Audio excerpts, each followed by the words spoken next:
बच्चे कैसे हैं आप सभी लोग? ऑडियो वीडियो क्लियर है? आवाज आ रही है सभी लोगों को? चैट बॉक्स में बताएंगे बच्चे टाइप करके। All good, all well. चल ठीक है। तो बच्चे ये हमारा फाइनल सेशन है, दी very last session case laws के ऊपर, फैमिली के। और आज हम कुछ इंपॉर्टेंट महत्वपूर्ण केसों को देखने वाले हैं मुस्लिम लॉ के ऊपर।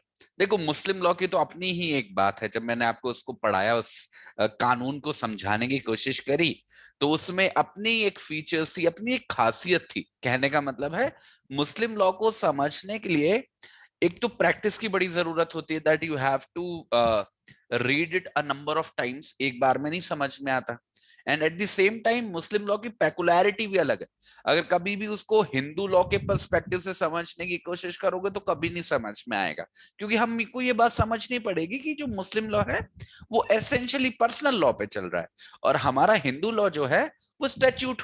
जब से 1955 के बाद, 56 के बाद, तो वो स्टैट्यूट्स बन गए। तो बच्चे, स्टैट्यूट्स की तो अप्रोच हमेशा पर्सनल लॉ से अलग ही होती है। हाँ, एक बार को अगर हिंदू पर्सनल लॉ को कंपेयर करें, हम जो एग्जिस्ट करता था उससे पहले, और मुस्लिम पर्सनल लॉ को करें, तो शायद कुछ हमको सिमिलैरिटीज या डिफरेंसेस करने का एक मापदंड मिले, एक स्केल मिले। पर स्टैट्यूट और पर्सनल लॉ का कंपैरिजन नहीं हो सकता, क्योंकि स्टैट्यूट एनी डे हमको ज्यादा प्रोग्रेसिव लगेगा, ज्यादा वाइटल लगेगा। पर फिर भी there were few points Muslim law के अंदर, डिस्पाइट द फैक्ट कि वो पर्सनल लॉ से आया है, जो बहुत प्रोग्रेसिव थे। मतलब ऐसा लगा कि ये तो हमको हिंदू लॉ के अंदर स्टैट्यूट में डालने चाहिए। ठीक है, तो ऐसा भी हमारे साथ हुआ। तो देखो, मुस्लिम लॉ में क्योंकि हमारे पास स्टैट्यूट होता नहीं है, हमको बस कानून पता होना चाहिए, that this is that, this is that. बहुत ही कम स्टैट्यूट अगर यूज करोगे भी, तो दो चार स्टैट्यूट है, उनके सेक्शंस भी छोटे छोटे हैं, तो कितना ही लिख लोगे। आपको मुस्लिम लॉ में तो ऐसा हो ही नहीं सकता कि आपको खुद से दिमाग से ना लिखना पड़े, लिखना ही पड़ता है। और जब भी हम दिमाग से लिखते हैं, देखो, अगर आप बिल्कुल एकदम ब्लैंक जाओगे कि भाई मैं तो लिख लूंगा, ऐसा हो सकता है कि आप लिख लो, but for that you would require बहुत अच्छे राइटिंग स्किल्स की। आपको एक्सप्रेस करना आना चाहिए, आपका थॉट प्रोसेस तेज होना चाहिए, आपके दिमाग में आर्गुमेंट्स तैयार होने चाहिए। सोच सोच के तो लिखोगे तो सारा टाइम उसी में चला जाएगा, राइट? पर हर एक बच्चा तो केपेबल नहीं होता ना इस सिचुएशन का, कि मुस्लिम पर्सनल लॉ के बारे में वो कैसे बेचारा कितना सोच पाएगा। तो यहाँ पे बच्चे ये केस लॉस बड़े काम आते हैं। केस लॉस के आधार पर आप रिलेवेंट चीजों को भी लिख सकते हो, और केस लॉ के हेल्प से आपको कहानी भी याद रह जाती है। तो एक ऐसा तरीका जिससे आप पन्ने भी भर पाते हो, और जो लिखते हो वो रिलेवेंट भी लगता है। तो एक मिडिल पाथ है, not the ideal approach. I would not से कि ये आइडियल अप्रोच है, ये होनी चाहिए अप्रोच, बट हाँ, अब क्या करें? क्या करें? फेल हो जाए या फिर छोड़ के आ जाए, उससे बढ़िया है कि एटलीस्ट वी राइट समथिंग, और वो जो लिख रहे हैं वो थोड़ा बहुत रिलेवेंट लगना चाहिए। So that is the reason कि मुस्लिम लॉ के जो केसेस हैं उनको हमें एक अलग ही स्थान देना है, क्योंकि अगर मुस्लिम लॉ में हम आंसर लिखेंगे तो उनकी जरूरत पड़ने ही वाली है। और इनफैक्ट जितना एक्सप्लेनेशन आपको शायद हिंदू लॉ के केसेस का नहीं करना पड़ेगा, डिपेंडिंग ऑन दी क्वेश्चन क्या पूछा गया है, पर मुस्लिम लॉ का तो एक्सप्लेनेशन आपको देना ही देना पड़ेगा। उसमें बाल की खाल निकालनी ही पड़ेगी। ठीक है, तो बड़े ध्यान से सुनिएगा, बड़े ध्यान से समझिएगा।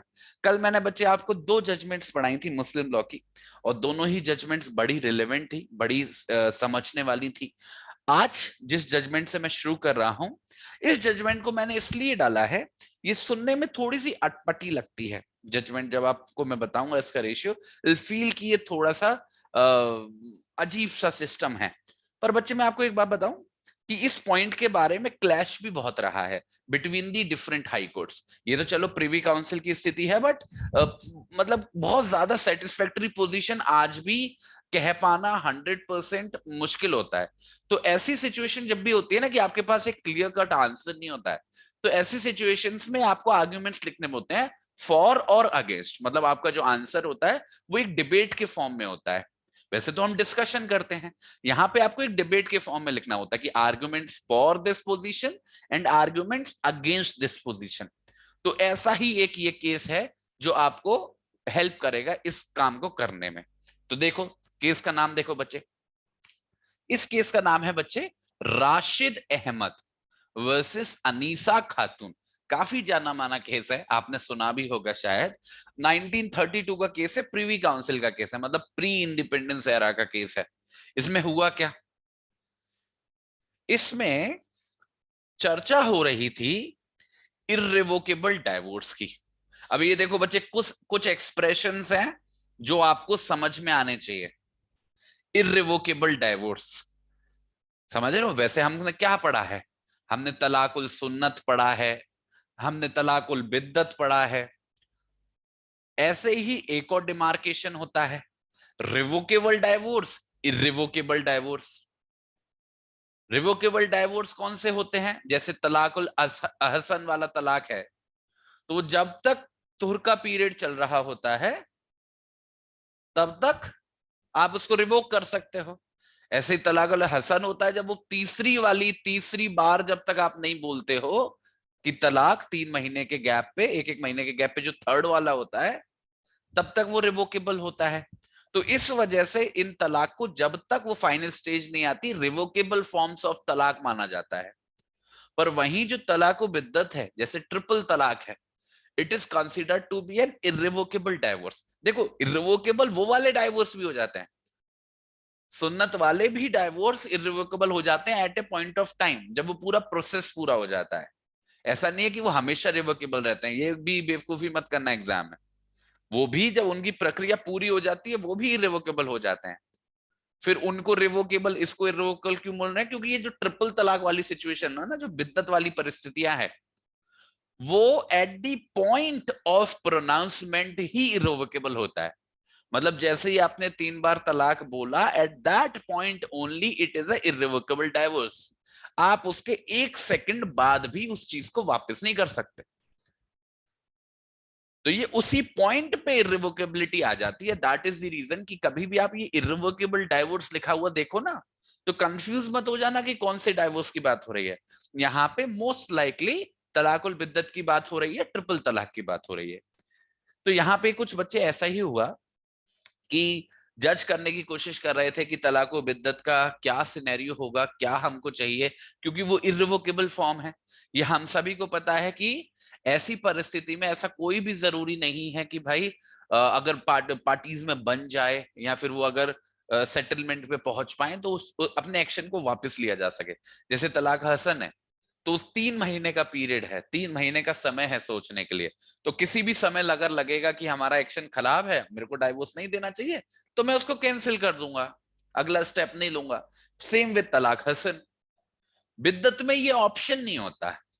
तो सवाल उठाए इस केस के अंदर कि चलो ये ऑप्शन नहीं है, ये हमारे पास टाइम बफर पीरियड नहीं है बीच में सोचने के लिए, बट क्या ये जरूरी है कि इर्रिवोकेबल फॉर्म ऑफ तलाक के लिए, मतलब तलाक बिद्दत के लिए, जो पति दे रहा है डाइवोर्स, वो इंटेंशन के साथ डाइवोर्स दे, सोच समझ कर डाइवोर्स दे?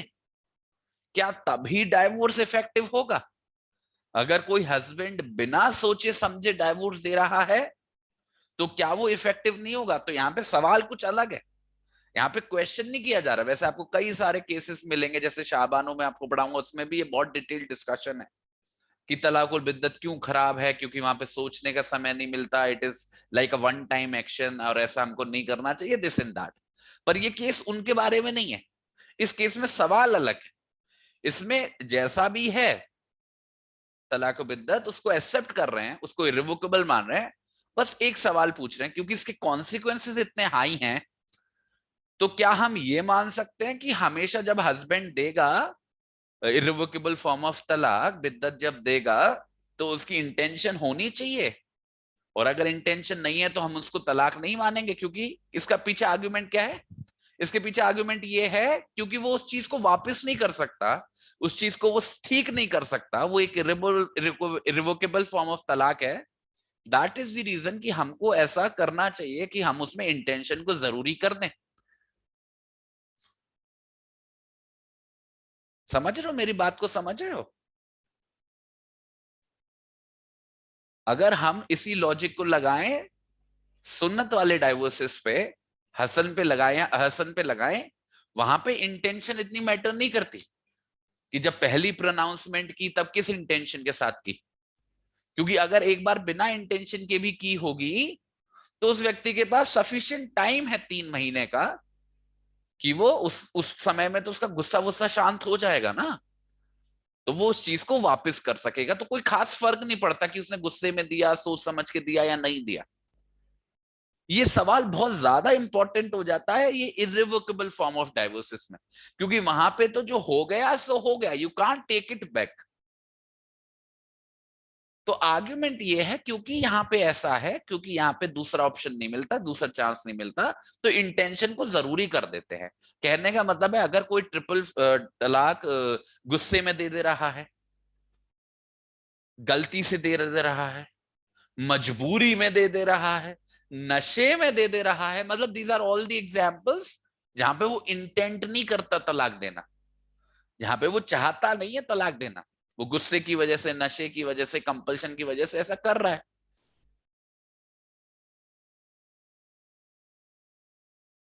तो ये बड़ा, देखो आर्ग्यूमेंट में दम है, आई एम अंडरस्टैंडिंग इट की बहुत ही रिलेवेंट आर्ग्यूमेंट है और बिल्कुल सही बात बोली जा रही है। पर यहाँ पे प्रीवी काउंसिल ने अपनी लिमिटेडनेस दिखा दी। प्रीवी काउंसिल ने बोला कि again coming back to the basic rule कि हम as a court of law क्या करते हैं, जो कानून एज इट इज है उसे इंटरप्रेट करते हैं। और जब हम इस प्रिंसिपल को लगाते हैं पर्सनल लॉ के ऊपर, स्टैट्यूट है तो लिखा हुआ है, उसको इंटरप्रेट कर देंगे। बट जब इसी लॉजिक को हम पर्सनल लॉ के अंदर लगाते हैं तो वहां पे भी हमको personal law as it is जो उससे निकल के आ रहा है, हम उसकी वही व्याख्या कर सकते हैं। हम अपनी तरफ से कोई भी चीज, चाहे वो कितनी भी अच्छी क्यों ना लगे, कितनी भी खास क्यों ना लगे, हम उसको अपनी तरफ से नहीं डाल सकते। समझ रहे हो? तो प्रिवी काउंसिल अपने हाथ पीछे खींच रहा है। प्रिवी काउंसिल कह रहा है कि अगर ये इंटेंशन वाली बात को हम डालना चाहते हैं इस इरिवोकेबल फॉर्म ऑफ डाइवोर्स में, for that it is necessary कि उसका सोर्स हमको उस मुस्लिम पर्सनल लॉ के अंदर ही ढूंढना पड़ेगा। हम अपने दिमाग से, अपनी समझदारी से उसको एड अप नहीं कर सकते बाय आवर ओन चॉइस। फिर प्रिवी काउंसिल ने बच्चे एक पूरा एनालिसिस किया कि ऐसा कुछ है क्या मुस्लिम पर्सनल लॉ के अंदर जहां पे बोला जा सके कि तलाक बिद्दत में कहीं से भी इंटेंशन की एडिशनल रिक्वायरमेंट है in comparison to the other forms of divorce. और पूरा एनालिसिस करने के बाद प्रिवी काउंसिल इसी नतीजे पे पहुंचा कि ऐसा कुछ भी नहीं है। जो डिमार्केशन है बिटवीन द सुन्नत एंड बिद्दत, वो नो डाउट प्रोसेस पे बेस्ड है कि उसमें प्रोसेस अलग है, ज्यादा अच्छा प्रोसेस है, क्योंकि सोचने का समय इसमें प्रोसेस अच्छा नहीं है क्योंकि वो वन टाइम इवेंट है। But at the same time ऐसा कुछ भी नहीं है जो शायद मोहम्मद साहब ने कहा हो या हादित में हो या किसी भी कियास में हो जिसको देख के लग सके कि ये इंटेंशन की रिक्वायरमेंट को हम डाल सकते हैं, या कभी ऐसी इंटेंशन रही थी मुस्लिम स्कॉलर्स की। तो for that reason privy council ने अपनी इनकैपेसिटी दिखा दी। उसने एग्री किया, उसने ये नहीं बोला कि गलत कह रहे हो आप, उसने ये नहीं बोला कि ऐसा नहीं होना चाहिए, उसने बोला डिस्पाइट द फैक्ट कि ऐसा होना चाहिए and it would be a far better situation, क्योंकि आप इतना बड़ा कदम ले रहे हो तो एटलीस्ट हम इतना तो रिक्वायर कर ही सकते हैं कि आप उसको सोच समझ के लो। But despite all this we can't help यहां पर, और बोलते हैं कि मुस्लिम पर्सनल लॉ का एटीट्यूड ऐसा है towards this irrevocable form of divorce कि हर एक आदमी अपने कृत्यों की खुद जिम्मेदारी लेता है, फिर उसने वो कृत्य गुस्से में करे हों या फिर नहीं करे हों, सोच समझ के करे हों या बेवकूफी से करे हों। अगर किसी चीज को करने का अधिकार दिया है तो कोई व्यक्ति उस अधिकार को कैसे इस्तेमाल करता है उसकी जिम्मेदारी उसी की होती है और किसी की नहीं। तो फॉर दैट रीजन इस तलाक बिद्दत में अगर कोई व्यक्ति इवन विदाउट इंटेंशन प्रोनाउंस कर दे रहा है तलाक, तो वो फोर्सफुल होगा, इफेक्टिव होगा और उसे कभी भी चैलेंज नहीं किया जा सकेगा, इस कारण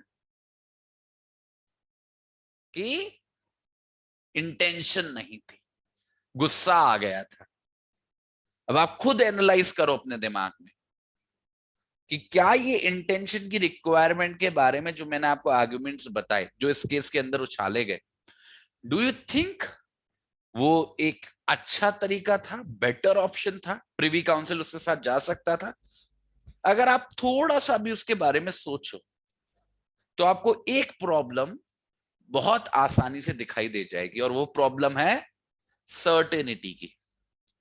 देखो बच्चे, जैसे मैंने बताया कि किसी भी समाज के अंदर जो शादी है, that is the smallest particle. ये जो पूरा समाज है ना, इतना बड़ा, उसका पूरा भार उस छोटे छोटे छोटे छोटे पार्टिकल्स पे है, and that is called family. And family comes out of marriage. अगर उसमें अनसर्टेनिटी होगी ना, then it is going to be very hard. पूरा समाज अस्त व्यस्त हो जाएगा। किसी के साथ गलत हो जाए एक बार को वो स्वीकार्य है, पर कम से कम स्थिति क्लियर होनी चाहिए। समझ रहे हो? अगर हम ऐसी कोई रिक्वायरमेंट डालेंगे किसी प्राइवेट अफेयर में, ये प्राइवेट अफेयर है ना, ऐसा कोई नहीं बोल रहा ना कि तलाक व बिद्दत कोर्ट में आके करना पड़ेगा या 50 लोग मौजूद होने चाहिए। समझ रहे हो? इट इज नॉट नेसेसरी कि उसका कोई लीगल प्रोसेस है कि डॉक्यूमेंट को रजिस्टर करना पड़ेगा। एसेंशियली प्राइवेट अफेयर है, कोई कहीं भी कभी भी कर सकता है। तो ऐसी परिस्थिति में अगर हम ये बोल देंगे कि इंटेंशन का होना जरूरी है, तो कोई भी व्यक्ति कभी भी बोल देगा, और जब उसका मन करेगा कि नहीं नहीं यार अभी इसको कुछ दिन और रख लेते हैं, तो बोल देगा मेरी तो इंटेंशन ही नहीं थी। और वो ये नंबर ऑफ टाइम कर सकता है, क्योंकि मुस्लिम लॉ ऐसे कोई लिमिट तो लगाता नहीं है कि आप कितनी बार इस्तेमाल कर सकते हो ट्रिपल तलाक का या बिद्दत फॉर्म्स का। तो वो ज्यादा खतरनाक हो जाएगा फॉर दी वुमेन्स, कि वो हमेशा अपने टोस पे रहेंगी घर के अंदर कि कब मेरे को बाहर जाना पड़े और कब मेरे को वापस बुला ले, ये कह के कि मेरी तो इंटेंशन ही नहीं थी। तलाक हसन में जब तक वो रिवोकेबल रहता है, जब तक वो फाइनल एक्शन, फाइनल स्टेप ना लिया जाए, and the point that final step is taken, फिर वहां पे भी वापसी नहीं है। हसन के अंदर वापसी नहीं है। पर यहाँ पे इंटेंशन की रिक्वायरमेंट को डाल के तो आप हमेशा के लिए वापसी कर दोगे। फिर उसमें समय सीमा क्या लगाओगे कि कब तक आना पड़ेगा कोर्ट के सामने ये कहने के लिए कि इंटेंशन नहीं थी? और कोर्ट के सामने आना जरूरी होगा क्या? That is also a requirement. तो ये सारे कंफ्यूजन से बचने के लिए भी काफी हद तक प्रिवी काउंसिल ने इस बात को स्वीकार किया that we can not add up such a requirement जो मैरिज के इंस्टीट्यूशन को ही इतना कंफ्यूजिंग बना देगी कि समाज में या फैमिली में या परिवार में कोई स्टेबिलिटी नहीं रह जाएगी। For that reason this argument was also rejected. अब ये प्रोनाउंस वाली रिक्वायरमेंट में आपको अगले वाले केस में बहुत अच्छे से समझाऊंगा कि व्हाट इज प्रोनाउंसमेंट। अब देखो अगला केस, देखो ये तो हो गई इंटेंशन की चर्चा। इसी से जुड़ी हुई चर्चा है, वैसे शामीम आरा मैंने आपको मुस्लिम लॉ जब पढ़ाया है उसमें भी पढ़ाया था। ये जजमेंट का नाम है बच्चे शामीम आरा। इसको बहुत ध्यान से समझ लो, इसको याद कर लो, क्योंकि ये आपको लिखनी ही होगी एग्जाम में। यही वजह है मैं कि इसको दोबारा पढ़ा रहा हूं। देखो इस केस का फंडा बस सिंपल सा है, एक ही फंडा है मैं वैसे बताऊं तो, और वो फंडा ये है कि तलाक चाहे कोई सा हो, हसन हो, अहसन हो, बिद्दत हो, कोई सा हो, उसका प्रोनाउंसमेंट होना जरूरी है। उसका प्रोनाउंसमेंट होना जरूरी है। अब ये प्रोनाउंसमेंट का मतलब क्या है? प्रोनाउंसमेंट का मतलब क्या है? ये क्या मैं पानी की टंकी पे चढ़ जाऊं और चीख चीख के चिल्लाऊं कि मैं तलाक दे रहा हूं, मैं तलाक दे रहा हूं, मैं तलाक दे रहा हूं? या फिर मैं बैंड बाजे वाले बुलाऊं और गाना गवाऊं पहले 2-3, फिर बोलूं कि तलाक दे रहा हूं? या फेसबुक पे पोस्ट डालूं? या फिर अपने घर के आगे बैनर लगा दूं? What does this pronouncement means? Does this pronouncement means announcement? तो मेन हम इसी बात को समझेंगे। कोर्ट ने इसमें बोला कि ये जो प्रोनाउंस की हम रिक्वायरमेंट बता रहे हैं, इसका मतलब होता है टू प्रोक्लेम। प्रोक्लेम का मतलब होता है उद्घोषणा करना, या फिर टू अटर फॉर्मली। कि सीरियस होके उसको बोलना, सीरियस होके उसको बोलना। तो प्रोनाउंसमेंट का मतलब वो नहीं है जो एग्जांपल्स अभी मैंने आपको दिए। Pronouncement is not announcement. Pronouncement can either be a simple proclamation कि मैं यार तलाक दे रहा हूं, और it can come out of a formal intimation कि भाई मैं तलाक दे रहा हूं। ये सब कहानी की जरूरत क्यों पड़ी, कोर्ट को ऐसा बोलना क्यों पड़ा? ऐसा बोलना पड़ा क्योंकि इस केस में कुछ हुआ ही ऐसा। तलाक वलाक के बारे में लड़ाई झगड़ा चल रहा था, मेंटेनेंस वेंटेनेंस की लड़ाई चल रही थी। उसमें पति ने रिटन स्टेटमेंट फाइल करके कोर्ट में उसमें बोला कि मैंने इस महिला को कभी तलाक दे रखा है। ना ही वो पत्नी को पता कि उसका तलाक हो चुका है, ना ही और किसी व्यक्ति को पता।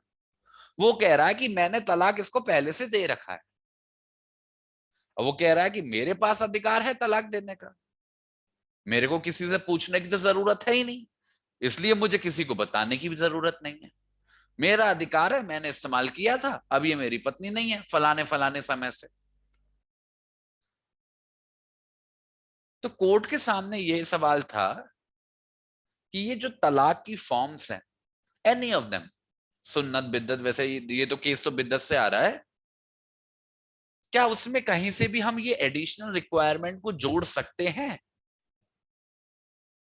कि वो जो तलाक दिया जा रहा है उसका फैक्टम कम्युनिकेट होना चाहिए टू दी पार्टी जिसके साथ तलाक हो रहा है? क्या हम उसको एसेंशियल प्रीरिक्विजिट बना सकते हैं? क्या हम ऐसा बोल सकते हैं कि तलाक तभी कंप्लीट होगा जब उसके बारे में उस पार्टी को पता चल जाएगा जिसके साथ तलाक हो रहा है? और फिर वही क्वेश्चन कि ऐसा मुस्लिम पर्सनल लॉ में कहीं पे पाया गया है कुछ कि कम्युनिकेशन जरूरी हो? तो बहुत एनालिसिस किया सुप्रीम कोर्ट ने, जानने की कोशिश करी, बहुत पढ़ा, बहुत कियास देखे, हादिस देखे, बहुत कुछ देखा। कोर्ट ने पाया कि तलाक को जिस तरीके से डिफाइन किया गया है under Muslim personal law, it is no doubt कि वो एक मेंस की हेजेमनी बना के रिप्रेजेंट किया गया है कि भाई वो तलाक देता है और वाइफ मोर और लेस रिसिपिएंट है उस चीज की। और अगर हम इसी चीज को देखें in the perspective of the सुन्नत वाले तलाक, तो जब वो तलाक प्रोनाउंस होता है, जब पहली बार जब पहला स्टेप लेता है पार्टी, तो वहां पे तुरंत तो तलाक हो नहीं जाता, आपको कुछ चीजें करनी पड़ती हैं आफ्टर दैट। सबसे पहला कॉन्सिक्वेंस क्या होता है कि तलाक देते ही आपके वो मेंसुरेशनल साइकिल काउंट होने शुरू हो जाते हैं अप टू नंबर 3, तो काउंटिंग वहां से शुरू होती है। और अगर हसन की बात करें तो in every cycle you have to pronounce it again. तो ऐसा हो सकता है क्या पत्नी को पता ही नहीं चले और पति पीछे पीछे ऐसा सब कुछ कर ले? और ये सारी चीजें मेंसुरेशनल साइकिल वगैरह ये तो बड़े पर्सनल चीजें हैं ना, ये दुनिया को बता के तो होती नहीं है चीजें। तो हम कहीं ना कहीं मान सकते हैं कि वो ऐसे फॉर्म्स ऑफ तलाक हैं जहां पे कहीं ना कहीं पत्नी को पता होना जरूरी है, उसके बिना वो सारी प्रक्रिया हो नहीं पाएगी, मुश्किल है, दिक्कत होगी। पर जब इसी चीज को लगाते हैं, इसी चीज को इंटरप्रेट करते हैं इन द कॉन्टेक्स्ट ऑफ तलाक बिद्दत, वहां पे क्या सवाल है कि वहां पे तो ऐसा कुछ जरूरी नहीं है, वहां पे तो तलाक दे दिया और तलाक हो गया, पत्नी के किसी पार्टिसिपेशन की जरूरत ही नहीं है। तो ये जो हम लॉजिक लगा रहे थे वो लॉजिक हमारा यहाँ पे फेल हो जाता है, और ये केस इसी वाले सिनेरियो का है, बिद्दत का ही है। तो ऐसी सर्कमस्टांसेस में कोर्ट ने बोला कि जो हो सो हो, ये एक बेसिक फंडामेंटल प्रिंसिपल है भाई कि अगर कोई एक्शन मेरे को अफेक्ट कर रहा है, मेरे स्टेटस को चेंज कर रहा है, मेरे अधिकारों को छीन रहा है, तो उसके बारे में मुझे पता होना ही चाहिए। और ऐसा कोई एक्शन तब तक कंप्लीट नहीं माना जाना चाहिए तब तक जो पार्टी जो उससे इफेक्ट हो रही है उस तक एक सफिशिएंट कम्युनिकेशन ना हो जाए। तो कोर्ट ने मूड तो बना लिया था कि हमको बदलाव करना पड़ेगा डिस्पाइट द फैक्ट कि हमको पर्सनल लॉ के अंदर ज्यादा कुछ मदद नहीं मिली। पर फिर क्वेश्चन ये था कोर्ट के सामने कि हम रिक्वायरमेंट कम्युनिकेशन की रखें। अब जैसे कम्युनिकेशन की रिक्वायरमेंट है बच्चे कॉन्ट्रैक्ट एक्ट के अंदर मिलती है आपको कि एक one party to the contract has to communicate all relevant facts as to the contractual relationship, एक दूसरे को करना पड़ता है। तो हमारे क्योंकि मुस्लिम पर्सनल लॉ में मैरिज को एसेंशियली एक कॉन्ट्रैक्ट की तरह ही ट्रीट किया गया है, तो कोर्ट के सामने ये सवाल है कि अब इस रिक्वायरमेंट को हम कम्युनिकेशन की तरह इंटरप्रेट करें या फिर जैसा सुप्रीम कोर्ट ने असल में किया है उसको प्रोनाउंसमेंट की तरह करें। Should it be a pronouncement और should it be a communication? मतलब दोनों की व्याख्या करूं तो कम्युनिकेशन का मतलब है कि अगर आपने अपनी पत्नी को बता दिया that is well and good, और किसी को बताया नहीं बताया कोई जरूरत नहीं है। प्रोनाउंसमेंट के अंदर सेंस ये आता है कि अगर आप कुछ एक्ट कर रहे हो then you need to do certain acts जिससे इफेक्टिव पार्टी को पता चल जाए। आप अपनी तरफ से टारगेट नहीं कर रहे, समझना बच्चे मेरी बात को, बहुत बच्चे समझ नहीं पाते हैं इस बात को। आप अपनी तरफ से टारगेट नहीं कर रहे अपनी कम्युनिकेशन को towards the other party, but आप वो चीजों को कर रहे हो जो चीजें सफिशिएंट होंगी उस व्यक्ति तक उस बात को पहुंचाने की। दोनों बातों में फर्क समझना। कम्युनिकेशन के लिए you target a particular party कि मुझको ये बात उस पार्टी तक पहुंचानी है। In pronouncement you don't do that, you don't target anybody, you do what is required with the expectation कि मैं जो कर रहा हूं वो सफिशिएंट होगा उस बात को उस पार्टी तक पहुंचाने के लिए। समझ रहे हो? कम्युनिकेशन की इंटरप्रिटेशन क्यों नहीं करी? इसलिए नहीं करी कि कम्युनिकेशन की इंटरप्रिटेशन में फिर और भी सवाल खड़े हो जाते हैं, क्योंकि वाइफ किसी भी टाइम पे उस चीज को चैलेंज कर देगी कल को आगे चल के कि उसको जो कम्युनिकेशन हुई वो इफेक्टिव कम्युनिकेशन नहीं थी, क्योंकि कम्युनिकेशन अपने आप में एक कॉन्सेप्ट है अंडर द कॉन्ट्रैक्ट लॉ। फिर उसको उस हिसाब से इंटरप्रेट करना पड़ेगा ना, तो बहुत मामला खिंच जाएगा। हजारों चीजें होती हैं कम्युनिकेशन की, क्योंकि कम्युनिकेशन के अंदर केवल बात पहुंचाना सक्षम नहीं होता, it has to be effective communication. Effective communication का मतलब उसमें हजारों चीजें कि किस समय पे दी गई, कितना समय था टू एक्ट ऑन इट, वो सारी चीजें। कोर्ट नहीं चाहता था कि ये सारी और कॉम्प्लिकेशंस घुसे इसके अंदर।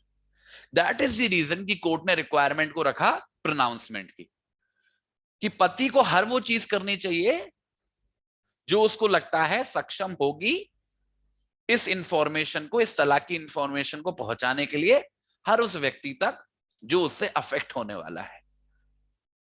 That and hence comes to utter formally or to pronounce। समझ रहे हो?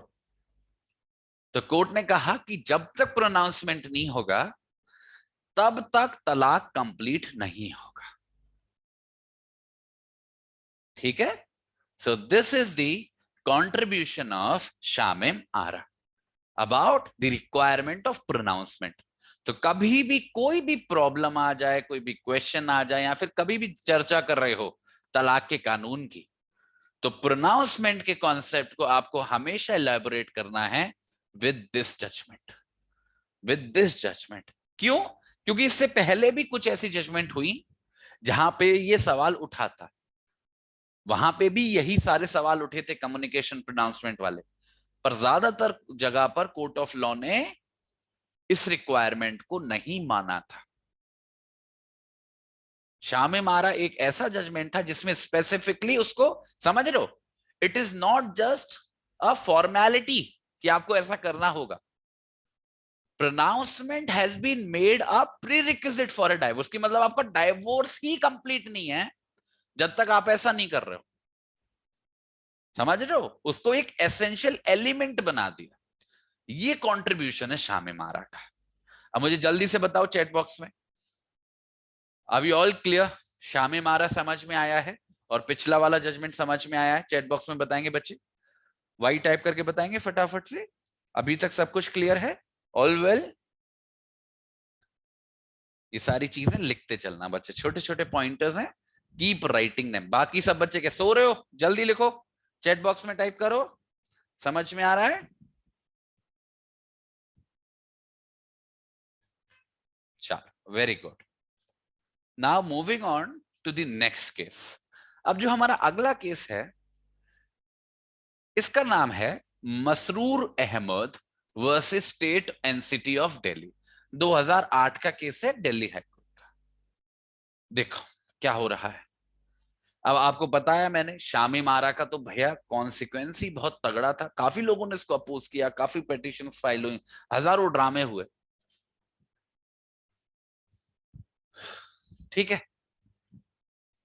तो यहां पर क्या सवाल उठा है कि शामी मारा के बाद कानून की पोजीशन क्या हो गई तलाक के बारे में, कि अगर उसको कंटेस्ट किया जाता है किसी भी स्पाउस के द्वारा, हस्बैंड के द्वारा, वाइफ के द्वारा, कि वो इफेक्टिव है या नहीं, तो जो प्रोनाउंसमेंट की रिक्वायरमेंट है उसको साबित करना पड़ता है। मतलब अगर कभी भी कोई भी व्यक्ति कोर्ट में आके ये बोलता है कि उसने तलाक दे दिया है या उसका तलाक हो गया है, तो उसको दिखाना पड़ता है कि उसने उसको प्रोनाउंस किया था, तब तक कोर्ट उसको स्वीकार नहीं करता है।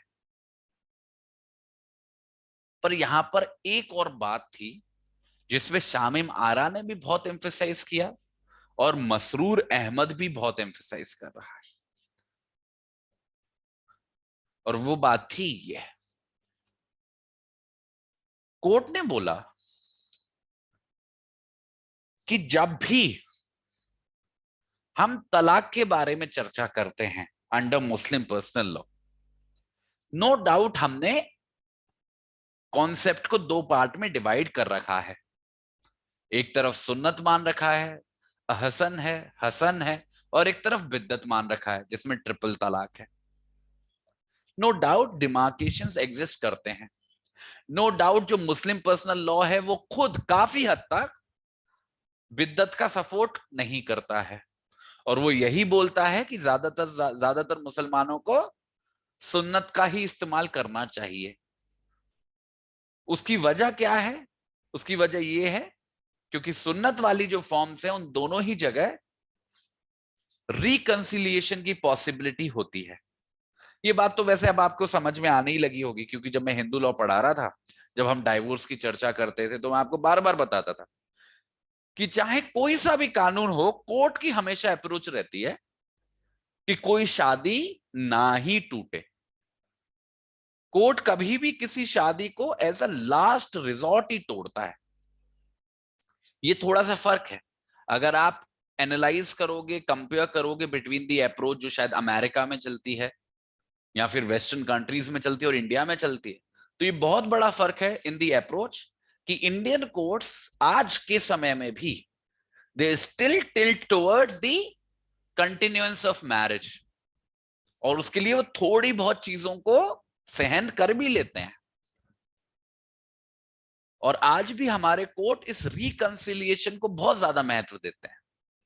वहां पे अब क्या है, वेस्टर्न कंट्रीज में क्या है, ये चीज थोड़ा पर्सनल राइट का मामले की तरह ट्रीट की जाती है कि अब दो व्यक्ति हैं, रिकंसिलिएशन हो ना हो फर्क नहीं पड़ता, नहीं साथ में रहना चाहते तो हम मजबूर नहीं कर सकते उनको साथ में रहने के लिए। मतलब वहां पे अप्रोच ये है कि अगर उन्होंने अपनी मर्जी से शादी करी है तो उनको मर्जी से अलग होने दो। Who are we to challenge them?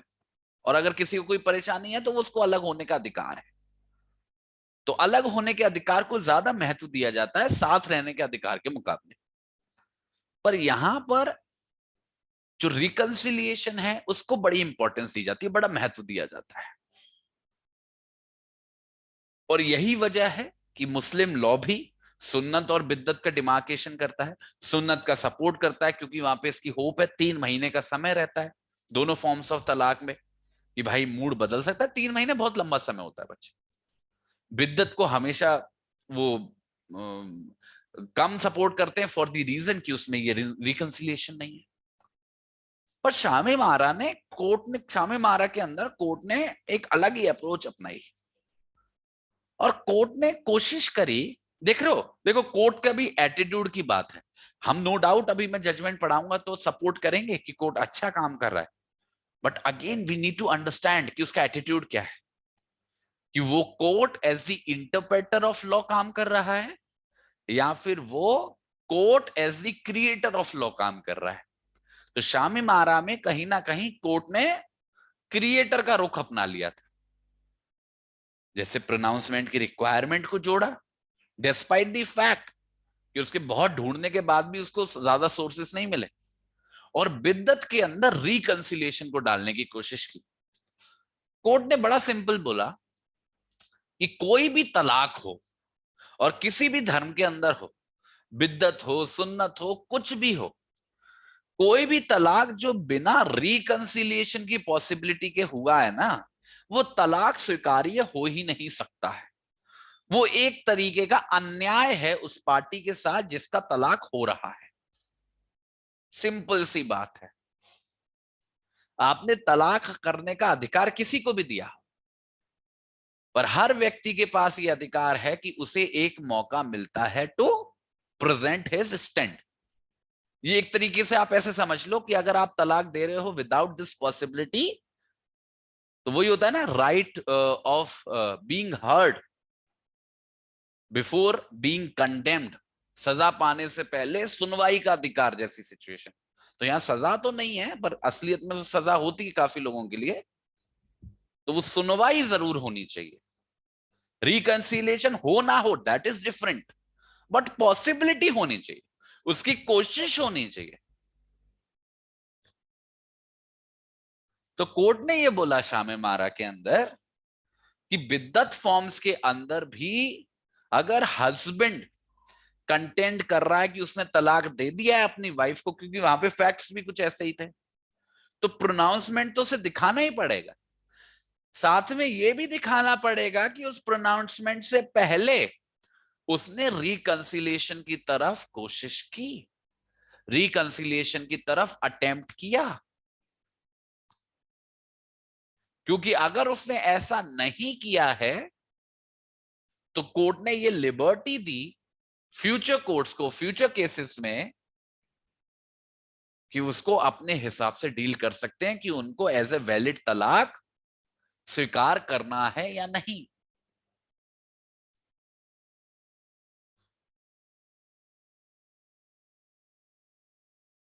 तो शामीम आरा तो बच्चे अपना डिसीजन देके चला गया,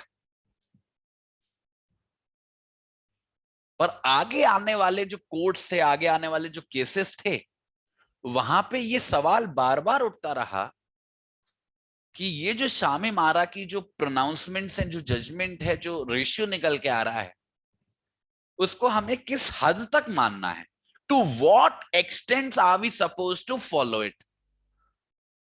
क्योंकि इसमें भी बच्चे एक स्टांस की बात है ना, उसके तो पेकुलियर फैक्ट्स हैं, वो सिचुएशन अराइज हुई थी तो उस हिसाब से उसने इंटरप्रेट कर दिया, पर हर जगह ऐसा नहीं होगा, हर जगह कम ज्यादा वाली स्थिति होगी, कहीं पत्नी की भी थोड़ी बहुत गलती रही होगी, कहीं पति की भी रही होगी। तो उनको क्या हम ऐसे कमांडमेंट्स की तरह डील करें कि हर केस में ऐसा ही होगा, हर केस में हमको ये चाहिए, आप दिखाओ कि रिकंसिलिएशन हुआ या नहीं हुआ। ऐसा ही सवाल इस केस के फैक्ट्स में भी उठा। यहां पे क्या है, एक पत्नी है, उसकी शादी हुई है 2004 में, वो कह रही है कि शादी के बाद वो अपने ससुराल गई, पर कुछ ही समय बाद उसके ससुराल वालों ने, पति इंक्लूडेड, उसको घर से उठा के निकाल दिया, मतलब फेंक दिया बाहर, क्योंकि वो उनकी दहेज की डिमांड्स को पूरा नहीं कर पा रही थी। गरीब घर से थी लड़की, उसको मारते पीटते थे, पर वो खुद से नहीं निकली, उसको निकाल दिया गया। ध्यान से सुनना, बड़े पेकुलियर फैक्ट्स हैं और एनालाइज करना। जब वो घर वापस आई, कुछ समय बाद अपने ससुराल वापस आ गई, जब वो वापस आ गई तो उसके पति ने उसके साथ सेक्सुअल इंटरकोर्स किया, पर उस सेक्सुअल इंटरकोर्स के बाद उसको पता चला कि उसके पीठ के पीछे जब वो अपने मायके में थी, उसके पति ने तो उसे तलाक दे दिया था। ध्यान से सुनना, यहाँ के फैक्ट्स बिल्कुल अलग हैं शामीम आरा से। That is what I am saying कि प्रैक्टिकलिटीज कई तरीके की हो सकती है और कई डिफरेंट पर्सपेक्टिव में आ सकती है। तो किसी भी रेशियो को हम कमांडमेंट की तरह ट्रीट नहीं कर सकते हैं। तो ये पत्नी अब कह रही है क्योंकि उस समय पर, जिस समय पर इसने मेरे साथ सेक्स किया, जब मैं वापस आ गई थी, तो ये मेरा पति नहीं था। और क्योंकि इसने मेरे साथ सेक्स किया और मैंने इसको ऐसा करने के लिए permission they the, because I was believing कि ये मेरा पति है, तो मेरी जो कंसेंट थी वो कहीं ना कहीं विटिलेटेड थी, इसके एक्शंस की वजह से थी, क्योंकि इसको पता था, इसने मुझे फिर भी नहीं बताया। तो वो कह रही है कि इसने मेरे साथ रेप किया है।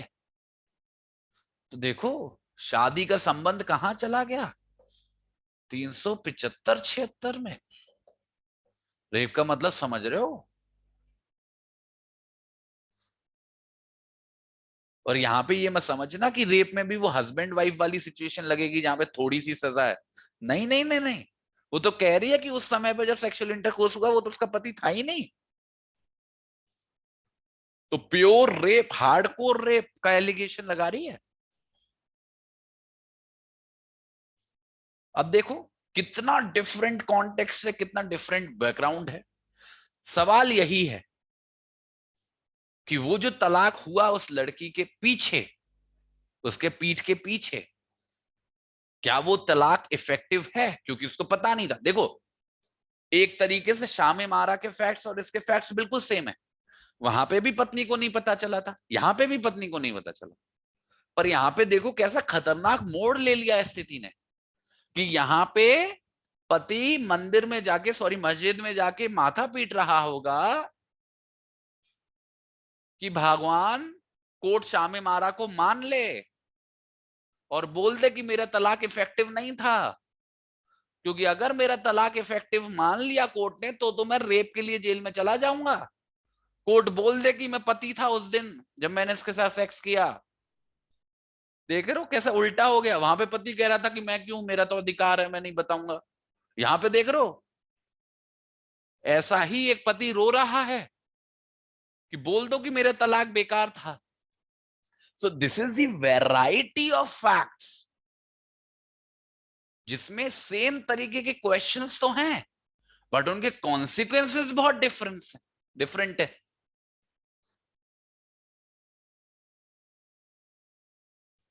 तो कोर्ट ने यहां पे थोड़ा सा ठंडा अप्रोच अपनाया और बोला कि डिस्पाइट द फैक्ट कि ट्रिपल तलाक हुआ था,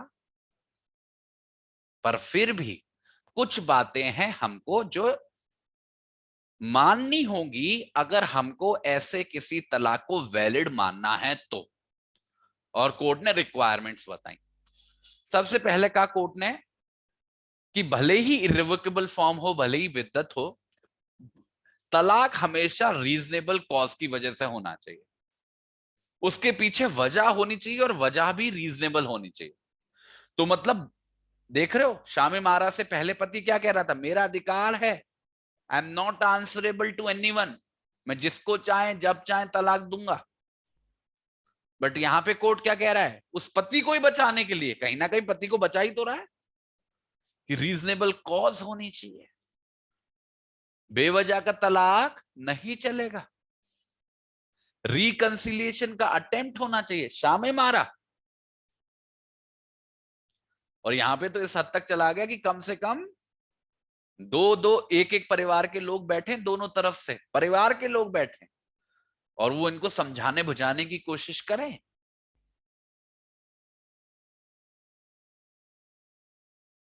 और तीसरा वही शामे मारा वाला प्रोनाउंसमेंट होना चाहिए। तो यहां पे इस फैक्ट्स और सर्कमस्टांसेस में तो तीनों ही नहीं थे। बेवजह था क्योंकि उसको तो इन्हीं ने घर से निकाला था, रिकंसिलिएशन हुआ ही नहीं, प्रोनाउंसमेंट हुआ ही नहीं, उसे तो पता ही नहीं था। पर कोर्ट ने यहां पे एक और बात बोली कि शामे मारा को हमको इस तरीके से इंटरप्रेट नहीं करना है कि अगर आपने तलाक को प्रोनाउंस कर दिया तो उसका मतलब है कि तलाक हो गया। नहीं नहीं नहीं, pronouncement is only one of the requirements, not the only requirement. शामे मारा की भी जजमेंट आप पढ़ोगे तब भी आप ये समझोगे, क्योंकि शामे मारा में भी रिकंसिलिएशन की बात हुई थी। शामे मारा में प्रोनाउंसमेंट की रिक्वायरमेंट बनाई गई है, बट वो इकलौती रिक्वायरमेंट नहीं है। There is this requirement of reconciliation also. कि भाई रिकंसिलिएशन की तरफ अनाउंसमेंट होने चाहिए। तो यहां इस केस में अगर वो एक बार को पत्नी को बता भी देता, क्योंकि थोड़ा समय लड़े कि तुम्हें पता होगा, ये होगा, वो होगा, वो होगा, तो कह रहे हैं डिस्पाइट ऑल दिस, इन दोनों वजह से तो हम नहीं मान सकते कि आपका तलाक है। पर in the end what was the end result? The end result was पति बच गया। द एंड रिजल्ट वाज पति बच गया। तो हमको क्या सीखने को मिला? अगर हम शामे मारा की जजमेंट को और इस मसूर को साथ में पढ़ें, what do we learn out of it? हम बच्चे दो बातें बहुत अच्छे से समझते हैं कि कोई भी जजमेंट किस कॉन्टेक्स्ट में दी गई है उसको समझना बेहद जरूरी है। और हमेशा जब भी किसी जजमेंट के रेशियो को हम इंटरप्रेट करते हैं, हमें उसके बैकग्राउंड का ध्यान हमेशा रखना होता है, टू अंडरस्टैंड कि कोर्ट के दिमाग में चल क्या रहा था। केवल उस रेशियो को लिखी हुई लाइंस की तरह, स्टैट्यूट की तरह हमको ट्रीट नहीं करना कि आंख बंद करके हमको इसको फॉलो ही कर देना है। Understand this. So the background is very important. पहली बात तो हमको ये पता चली, क्योंकि सेम क्वेश्चंस, सेम रेशियो कितने डिफरेंट बैकग्राउंड्स में राइज हो सकता है, कितने डिफरेंट कॉन्सिक्वेंसेस लेके आ सकता है, हमको ये दो जजमेंट्स पढ़ने से पता चलता है। और अपने एग्जाम्स में भी इन दो जजमेंट्स को बच्चे साथ में ही लिखना, वन आफ्टर द अदर ही लिखना, तभी मजा आएगा। दूसरी बात हमको क्या सीखने को मिली? दूसरी बात हमको ये सीखने को मिली है कि जब भी तलाक के पॉइंट को हम एड्रेस करते हैं, we need to address it from all sides in the sense, पहली साइड ऑब्वियसली जो मुस्लिम पर्सनल लॉ है उसके अंदर जो है व्हाट इज इट्स फॉर्म, उसमें क्या रिक्वायरमेंट है, उसका क्या कॉन्सिक्वेंस होता है। Then comes into the picture the court of law. और कोर्ट ऑफ लॉ भी कोई यूनाइटेड एंटिटी नहीं है, there are so many cases, different cases, interpreting the exact same things differently. तो वो भी आपको एक लंबी एक्सरसाइज है करना कि आपके आंसर के अंदर डिफरेंट डिफरेंट अप्रोच दिखनी चाहिए।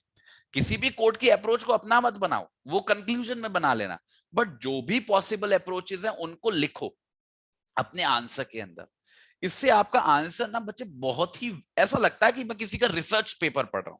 इतना वेराइड, इतना एनरिच्ड लगता है ना। आखिरी में कंक्लूजन में जो भी आपको ठीक लगता हो, वो हो सकता है सारे केसेस का मिक्सचर हो, या हो सकता है किसी पर्टिकुलर सिंगल केस को आप सपोर्ट करना चाहते हो, that is well and fine.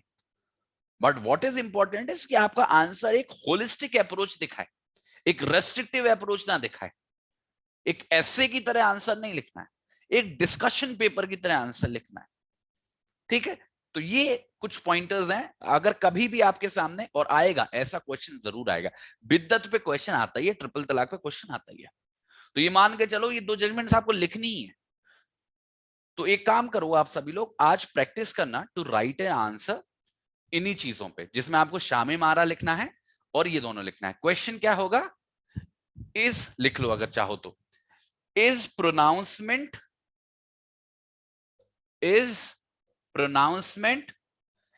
An essential requisite या फिर requirement of irrevocable form of तलाक, इर्रिवोकेबल फॉर्म ऑफ तलाक। ये क्वेश्चन है आपका, इस पे आंसर लिखने की कोशिश करो with the help of these judgments. तब आपको समझ में आएगा कि हमको कैसे लिखना है अपना आंसर। ठीक है, फिर से बता रहा हूं, is pronouncement an essential requirement of irrevocable form of तलाक। मैं बोल प्रोनाउंसमेंट रहा हूं, but you need to write everything, reconciliation वाली बात, रीजनेबल कॉज वाली बात। ठीक है, अब मुझे जल्दी से बताओ, समझ में आई है ये जजमेंट? क्लियर है? चैट बॉक्स में वाई टाइप करके बताएंगे बच्चे। आज टाइम थोड़ा सा कम रह गया, कोई नहीं, एक और क्लास कंडक्ट कर लेंगे, कोई प्रॉब्लम नहीं है। बट मेरे को बताओ समझ में आया है? अभी तक क्लियर है? अब मैं आपको लास्ट जजमेंट पढ़ाता हूं आज के क्लास की।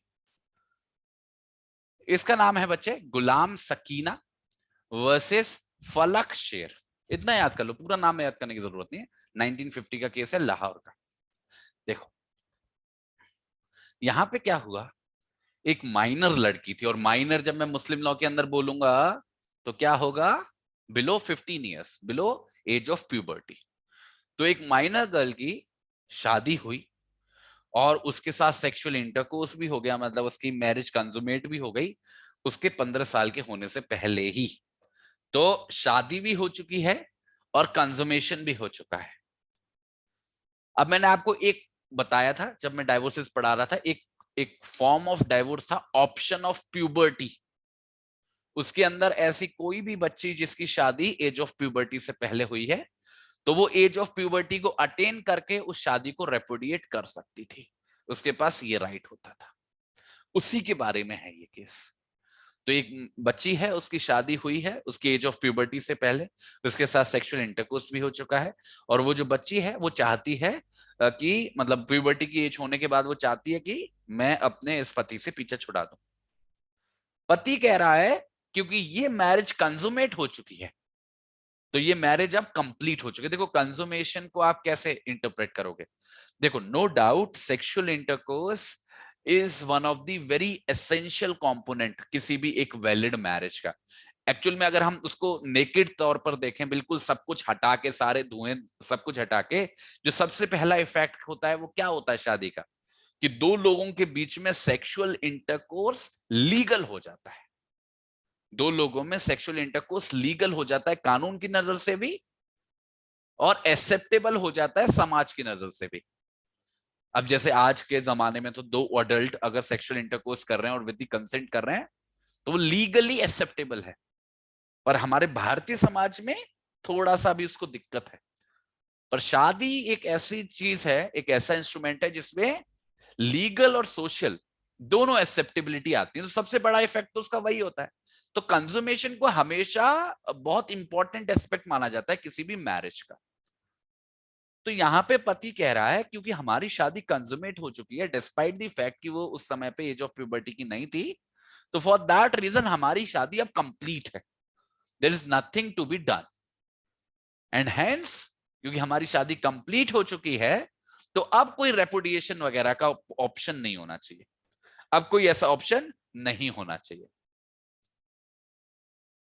यहां पे कोर्ट कैसे इंटरप्रेट कर रहा है?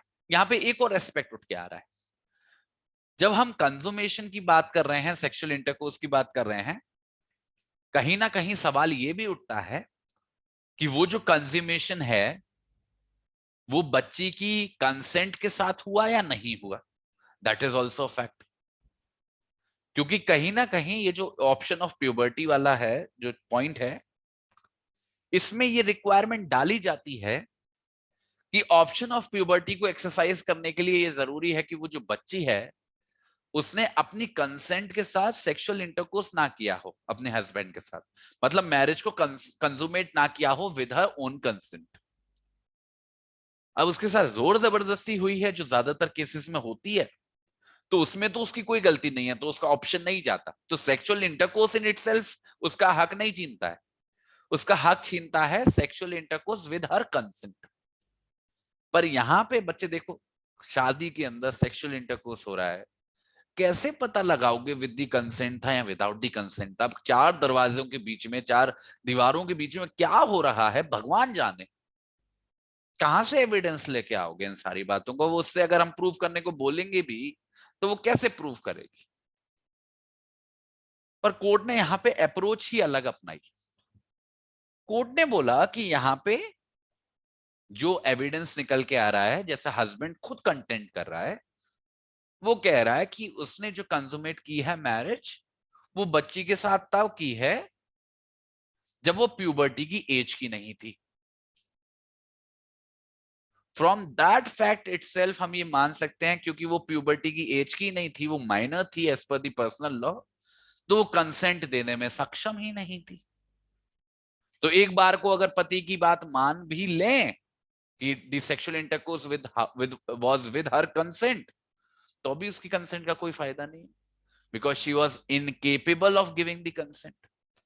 तो कोर्ट ने बोला ये जो कंज्यूमेशन हुआ, कंसेंट के साथ हुआ हो चाहे ना हुआ हो, जो उसके प्यूबर्टी की एज अटेन करने से पहले हुआ, उसका कोई प्रभाव नहीं पड़ता है उसके अधिकार पे शादी को रेपुडिएट करने के लिए, क्योंकि वो कंसेंट देने के लिए सक्षम ही नहीं थी, और कोई भी सेक्सुअल इंटरकोर्स जो उसकी बिना कंसेंट के हुआ हो वो उसका ये अधिकार छीनता नहीं।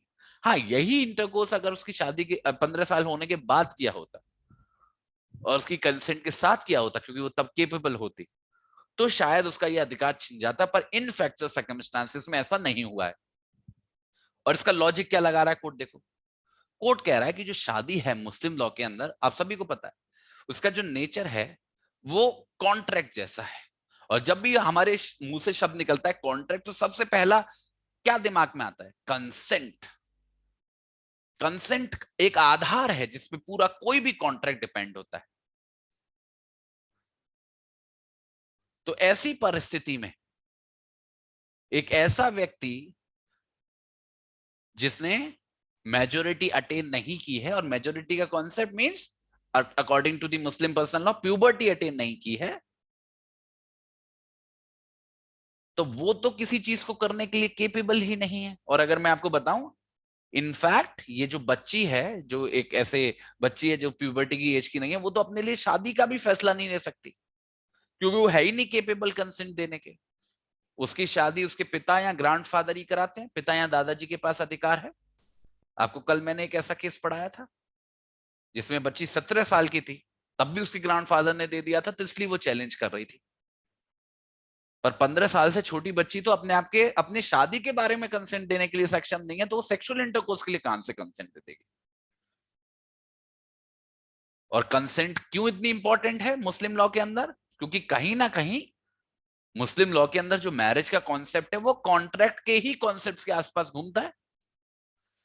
तो गार्डियंस शादी तो करा सकते हैं, किसी माइनर की गार्जियन शादी तो करा सकते हैं, पिताजी ग्रैंडफादर, पर वो बच्चे के बिहाफ पे सेक्सुअल इंटरकोर्स की कंसेंट नहीं दे सकते, because that is entirely different. तो ऐसी कोई भी सेक्सुअल इंटरकोर्स जो उस शादी के बाद उस बच्ची के साथ हुई, हमें पड़ी ही नहीं है इस बात की वो कंसेंट के साथ हुई या नहीं हुई, उसको हम उस बच्ची पे इंप्यूट नहीं कर सकते। और उसका जो अधिकार है उस मैरिज को रेपुडिएट करने का, प्यूबर्टी की एज को अटेन करके, वो उससे नहीं छीन सकते। That would only be possible when she becomes capable of giving the consent. और वो कब होता है? जब वो 15 साल की हो जाती है। ठीक है? So this is how you understand the concept of age of puberty. और उसी के साथ कौन सा वाला बात? कंसेंट वाला बात। अब मुझे बताओ जल्दी से, गुलाम सकीना समझ में आया है? चैट बॉक्स में बताओ, समझ में आई बात कि रेपुडिएशन का अधिकार क्यों नहीं गया बच्ची का? शादी करा सकते हो but you can't consent on behalf of the girl sexual intercourse के लिए। Getting the point? हाँ, बिल्कुल ठीक है। चलो चलो, थैंक यू सो मच। उम्मीद है आज जो भी मैंने आपको केसेस पढ़ाए हैं आप सभी को समझ में आए होंगे। बच्चे 7 बजे और 9 बजे टीपीए की क्लासेस हैं। टीपीए की क्लासेस में आज हम लीज के कॉन्सेप्ट को खत्म करेंगे और एक्सचेंज के कॉन्सेप्ट को मैं आपको पढ़ाऊंगा। बहुत ही मजा आएगा, बहुत ही हल्की क्लासेस होंगी, इंटरेस्टिंग क्लास होंगी। तो आज की क्लासेस को आप मिस मत करिएगा, बिल्कुल भी हैवी नहीं है, बड़ा रिलैक्स होकर अच्छे से समझेंगे। I will see you at 7। Bye bye, thank you so much.